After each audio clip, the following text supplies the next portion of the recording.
সব কষ্ট দেখাতে নেই চোখের জলে, কিছু কষ্ট উড়িয়ে দিতে হয় হাসির ছলে। আমি তোমার ছুতে গিয়ে বারবার দুঃখ ছুঁয়ে ফিরি। মানুষের মুখের ভাষা যখন অসহায় হয় তখন চোখের পানি কথা বলে। স্বার্থপর এই শহরে মিথ্যা হাসি নিয়ে বেঁচে থাকতে হয়।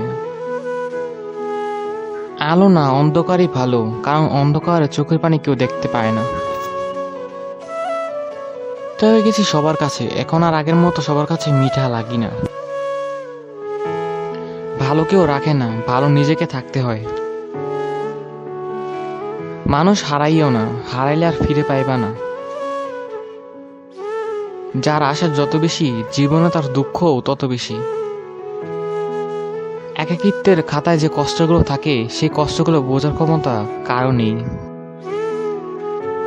যোগ্যরা ও মেধাবীরা কখনোই তার প্রাপ্য জিনিস পায় না, এটাই জগতের নিয়ম। সময় স্রোতে দেখেছি বন্ধুরা এক এক করে নাই হয়ে গেছে। কষ্টটা যখন সীমা ছাড়িয়ে যায় তখন মানুষ কাঁদে না, চুপ হয়ে যায়। ছেড়ে যাওয়া মানুষগুলো একটা শিক্ষা দিয়ে যায়, নিজের পায়ে দাঁড়ানো কতটা প্রয়োজন। আমি সে যার কাছে সবাই গল্প বলতে আসে, কিন্তু শুনতে আসে না কেউ। কিছুদিন, কয়েকদিন, তারপর এইভাবে তুমিহীন অনেক দিন।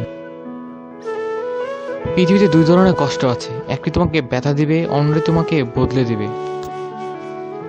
এই যুগে কে দিল আপনি, মানুষের প্রতি শ্রদ্ধা ও ভালোবাসার স্থানে মরিচা পড়ে গেছে। যেখানে আপনার সম্মান নেই, আপনার উচিত কৌশলে সেই স্থান ত্যাগ করা। না সইতে পারি, না কাউকে বলতে পারি, ভেতরটাই তীব্র যন্ত্রণায় বেঁচে আছি।